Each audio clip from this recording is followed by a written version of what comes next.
New inflation numbers to share today. The rate moved up to 1.9% for August, but that is less than the 2.1% many economists had been predicting.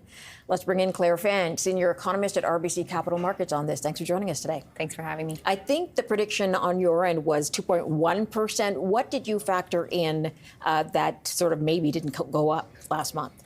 Right. So breaking the numbers down broadly, the increase in the headline number was primarily just driven by changes in energy inflation, predominantly gasoline prices. And it's really a story about what prices were doing a year ago, less so about what they were doing this August. But I think the downside surprise was perhaps more concentrated in some categories, including, very interestingly, travel tours. And that's just one of the adverse effects that we didn't expect that the trade war with the United States having on Canadian inflation is that it's biasing some of the categories lower because less Canadians were willing to opt for, travel destinations in the United States. So we're seeing some of that play out.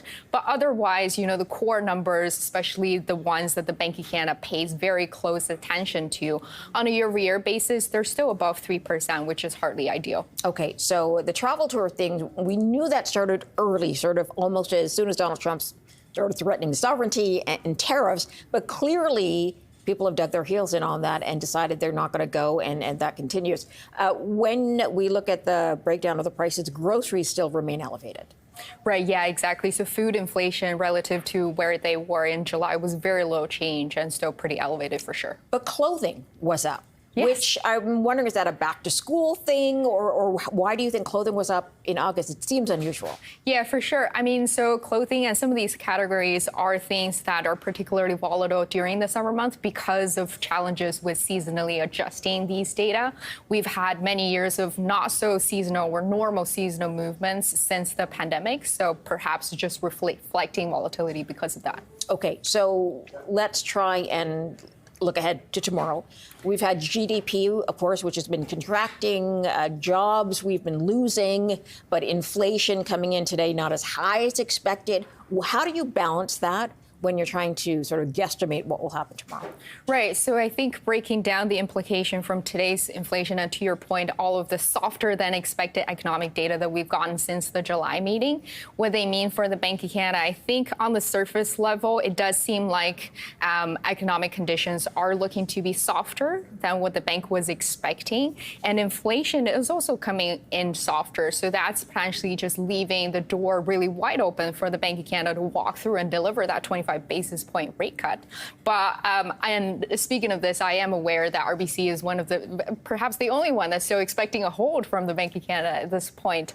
And I think perhaps the more important thing for us to highlight is it's a much closer call than the market pricing currently is, which is 100% for a cut.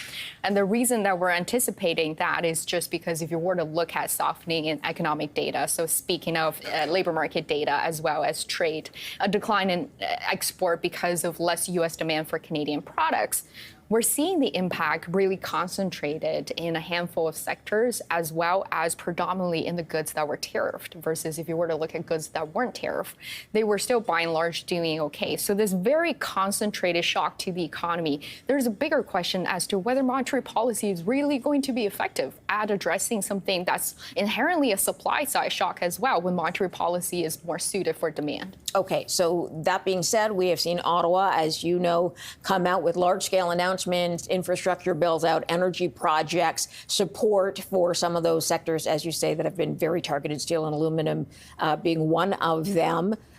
Is that enough to sort of balance out or round out your look at how the economy is handling the effect of the tariffs? And does that build into your idea that perhaps then the bank will hold?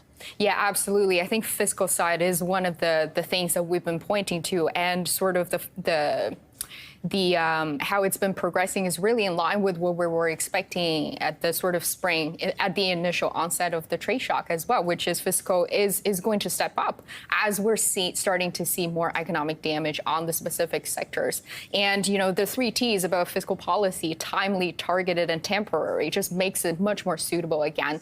And then from the bank's perspective, perspective, they obviously do need to take into account the fiscal side. And it's not only specifically targeting, we're seeing government's effort in terms of, longer run infrastructure project on defense and housing as well. So those probably speaks to upside to our economic forecast, maybe down the road, but nonetheless will need to be factored in. A couple things I want to ask you about, because consumer spending still seems okay. And then we had this big bounce back in August for housing, right?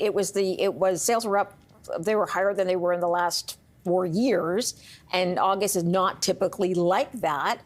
Where is that coming from when Canadians know the job numbers are sort of moving in the downward direction, GDP is moving in the downward direction, there is a tariff overhang, but they're out buying homes, and how do you square that? Right, so it's a really... And they could wait for a cut tomorrow, right? But they're not, so... How do you square that? Yeah, exactly. I think the housing is a bit more of a nuanced story. So number one, I think a lot of home buyers potentially have been on the sidelines for a really long time. So the demand is there. They do want to go into the market, but they're just waiting for this so-called bottom, perhaps.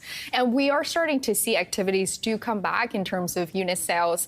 But then even there, we're seeing a very interesting story, which is the housing market is so fragmented. It's very regionalized. If you were to look at provinces, for example, like Ontario and BC, prices are still falling and activities are not doing that great. And that obviously speaks to the affordability challenge that is the most acute in these two provinces versus the rest of Canada. Prices are rising and activities are rebounding as well. So even there's this story of, just a divergence playing out, similar to what we're seeing in terms of the tariff impact, which also speaks to perhaps, broadly, home prices, activities have rebounded in August, but home prices in terms of the MLS index was still falling. So I think that does still offer the Bank of Canada a little bit more room for them to just cut a little bit more if they want to. Got it.